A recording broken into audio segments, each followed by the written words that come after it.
Vous êtes-vous déjà demandé si la destruction de villes comme Sodome et Gomorrhe n'était pas un avertissement pour ce que nous vivons aujourd'hui?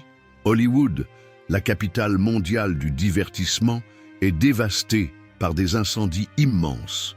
Mais qu'est-ce que cela a à voir avec la Bible? En réalité, ces catastrophes pourraient être des signes de Dieu, nous appelant à réfléchir d'urgence sur nos choix. Dans la Bible, des villes ont été détruites pour avoir ignoré les avertissements de Dieu. Et aujourd'hui, que dire de nous au milieu du chaos? Entendons-nous la voix de Dieu ou sommes-nous aveuglés par notre arrogance? Vous vous demandez peut-être, est-ce qu'on est puni pour quelque chose qu'on a fait? Peut-être ressentez-vous aussi un vide spirituel, une déconnexion avec la vérité divine. Et si ces tragédies autour de nous n'étaient pas des coïncidences? Et si elles étaient des alertes directes de Dieu, nous disant qu'il est urgent de revenir vers lui avant qu'il ne soit trop tard? Ce que vous allez entendre aujourd'hui pourrait être la réponse à vos plus grandes questions et un pas important pour restaurer votre foi. C'est le moment de réfléchir et d'agir. Et si vous n'êtes pas encore abonné à notre chaîne, c'est maintenant qu'il faut le faire. Beaucoup de gens regardent nos vidéos sans s'abonner, mais vous ne voulez pas manquer les prochains contenus qui pourraient transformer votre vie spirituelle. Cliquez sur « S'abonner », activez la cloche de notification et ne manquez pas les réflexions puissantes que nous avons pour vous. Cette vidéo est un appel pour ceux qui veulent comprendre la vraie signification derrière les tragédies que nous vivons. Restez avec nous jusqu'à la fin, car la réponse que vous cherchez pourrait changer complètement votre vision du monde et de la foi. Les incendies en Californie sont un rappel brutal de la vulnérabilité de notre monde face à la destruction. Des milliers d'hectares de forêts réduites en cendres, des familles déracinées, des communautés anéanties, ces scènes tragiques reflètent à la fois notre fragilité et l'impact des choix humains. Dans Romains 8, 22, la Bible nous enseigne que toute la création soupire et souffre les douleurs de l'enfantement. Ces événements ne sont donc pas de simples accidents. Ils interrogent nos choix collectifs et nous confrontent à des phénomènes naturels qui défient notre compréhension. En contemplant les conséquences de ces incendies, il devient évident que ce n'est pas seulement la nature qui souffre. Les cœurs des hommes sont brisés par la perte de leur maison, de leurs souvenirs, voire de leurs proches. Jésus nous rappelle dans Matthieu 6, 19 « Ne vous amassez pas des trésors sur la terre, où la teigne et la rouille détruisent, et où les voleurs percent et dérobent. » Ces tragédies nous invitent à repenser nos priorités.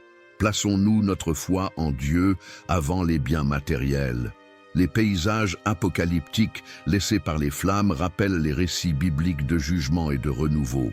Impossible de ne pas penser à Sodome et Gomorrhe, ces villes détruites par la colère de Dieu en raison de leur méchanceté, comme le relate Genèse 19. Bien que nous ne puissions pas attribuer chaque tragédie à un jugement divin direct, elles restent des rappels puissants pour réévaluer nos actions et chercher une vie alignée sur les valeurs du royaume des cieux.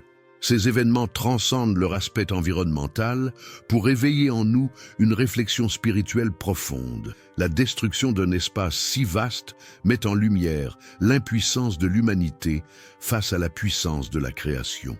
Les psaumes déclarent « À l'Éternel appartient la terre et tout ce qu'elle renferme » Psaume 24, 1. Devant une telle démonstration de force, nous sommes appelés à l'humilité et à une dépendance renouvelée envers Dieu, reconnaissant qu'il est le seul vrai souverain.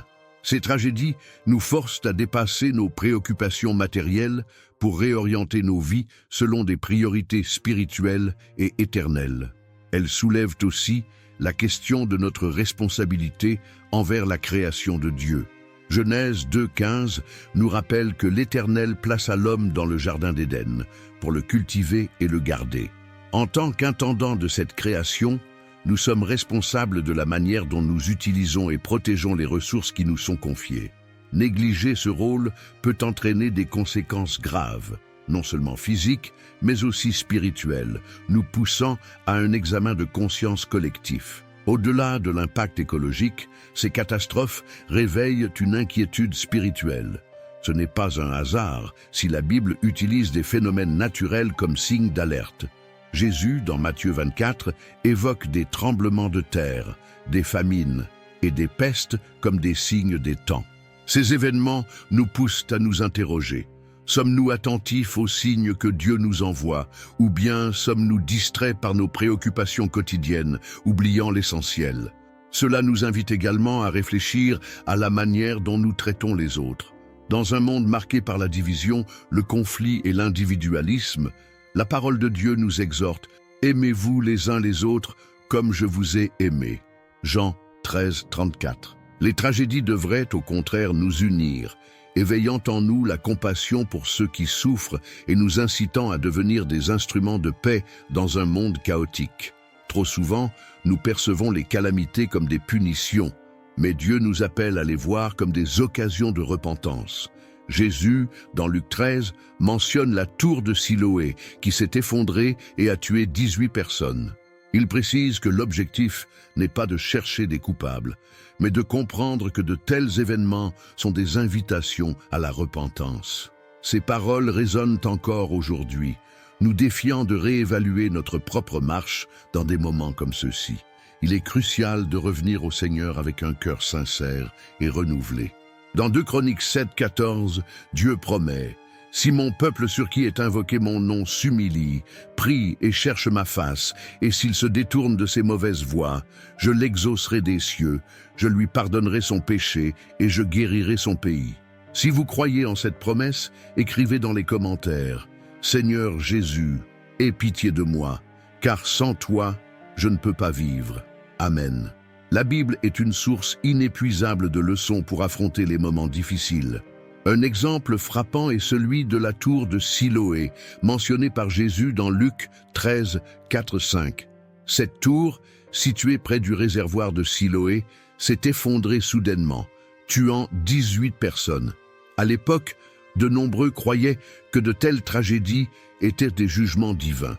Pourtant, Jésus a challengé cette vision en affirmant que ces décès n'étaient pas dus à des péchés plus graves commis par les victimes, mais qu'ils étaient une invitation à la repentance.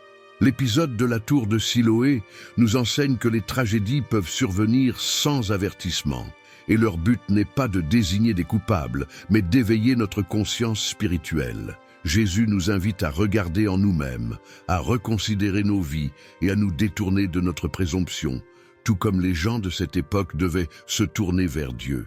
Aujourd'hui, nous sommes appelés à faire de même, réévaluer notre parcours et prioriser ce qui est réellement important aux yeux de Dieu. Dans un cadre biblique plus large, nous apprenons que Dieu ne prend pas plaisir à la mort du méchant, mais désire que tous arrivent au repentir. Ézéchiel 18, 23.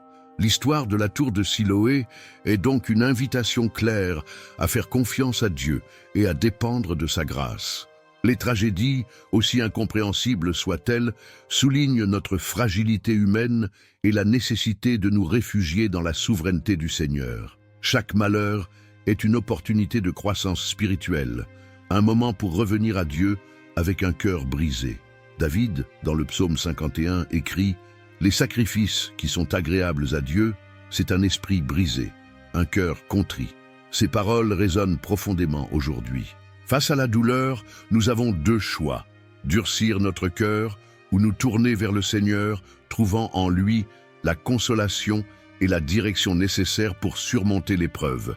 La Californie, au-delà de sa position géographique, est un véritable épicentre d'influence mondiale. Ses décisions politiques, culturelles et environnementales affectent bien plus que ses propres frontières, modelant des tendances globales. En tant que l'un des plus grands producteurs de technologie et de divertissement, la Californie façonne souvent les valeurs à l'échelle mondiale. Cependant, il est important de se rappeler que, à qui il a beaucoup donné, il sera beaucoup demandé. Luc 12, 48. La responsabilité spirituelle de cet État va bien au-delà de ses frontières géographiques et s'étend aux questions morales soulevées par ses politiques et choix culturels. Dans ce contexte, il devient évident que les décisions humaines, notamment dans des domaines comme l'avortement ou l'usage des drogues, ont des répercussions profondes sur la société et l'esprit humain. La Bible nous avertit de discerner ce qui est bon, agréable et parfait devant Dieu. Romains 12, 2. Lorsque le progrès ignore les principes divins, les conséquences peuvent être dévastatrices pour la société et pour l'âme humaine. C'est un peu comme un bâtiment qui tente de rester debout sur des fondations fragiles. La parole de Dieu nous enseigne « Si l'Éternel ne bâtit la maison, ceux qui la bâtissent travaillent en vain ». Psaume 127:1. Les impacts culturels de la Californie, notamment dans l'industrie du divertissement, sont peut-être les plus évidents.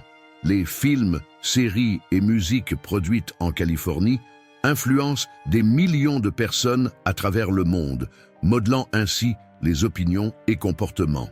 Cette plateforme mondiale porte un immense pouvoir, celui d'élever ou de corrompre. En tant que chrétiens, nous sommes appelés à discerner ce que nous consommons, à être lumière dans ce monde de ténèbres. Matthieu 5:14. Comme Daniel a su rester fidèle dans une culture hostile, nous devons défendre nos valeurs avec courage, sans céder à la pression du monde qui nous entoure. Que pouvons-nous en tirer? Chaque décision, qu'elle soit grande ou petite, a un impact. Peut-être ne vivez-vous pas en Californie, mais votre vie influence aussi ceux qui vous entourent. Faites des choix qui reflètent votre foi en Jésus et qui démontrent la présence de Dieu dans vos actions. Celui qui demeure en moi et en qui je demeure porte beaucoup de fruits. Jean 15:5. La Californie a été pionnière dans des débats qui redéfinissent le tissu éthique et culturel de notre société moderne, mais ces changements soulèvent des questions sur les limites morales et spirituelles. Les sujets tels que les droits reproductifs, l'inclusion des genres et l'usage de substances psychoactives dominent souvent les gros titres en Californie. Bien que ces avancées soient souvent perçues comme des pas vers la liberté, elles soulèvent également des questions profondes sur les limites éthiques qui devraient nous guider. La Bible nous avertit « Tel chemin paraît droit à un homme, mais son issue, c'est la voie de la mort. » Proverbe 14:12. Dans un monde où la permissivité semble confondue avec le progrès, le discernement est plus que jamais essentiel. Alors que la société adopte de nombreux changements, le défi est de maintenir des valeurs fondamentales. Lorsque tout devient relativisé, la stabilité morale de la société est mise en péril. Aussi évoluées que soient les lois humaines, la parole de Dieu demeure immuable. Le ciel et la terre passeront, mais mes paroles ne passeront point. Matthieu 24:35.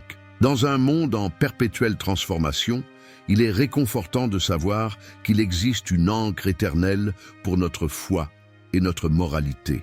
Les décisions concernant des sujets aussi cruciaux que les droits reproductifs ont des implications spirituelles profondes. Le psaume 139 nous rappelle que Dieu nous a formés dans le ventre de notre mère et que chaque vie est précieuse à ses yeux. Psaume 139, 13, 14. Les choix que nous faisons doivent refléter cette révérence envers la création divine. Dans une époque où la vie humaine est trop souvent dévalorisée, nous sommes appelés à défendre la vie et la justice, à être des voix fortes pour ceux qui n'ont pas de voix. Que pensez-vous des changements que notre société traverse aujourd'hui?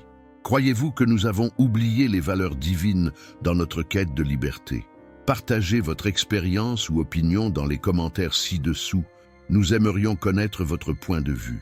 Et si vous n'êtes pas encore abonné à notre chaîne, faites-le maintenant pour ne pas manquer les prochains contenus qui pourraient transformer votre vie spirituelle.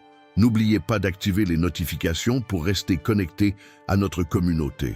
Avant de partir, découvrez notre prochain vidéo qui apparaît à l'écran. Il pourrait bien vous surprendre. Merci de votre présence ici. Je suis Mathis et je vous dis à bientôt pour de nouvelles réflexions.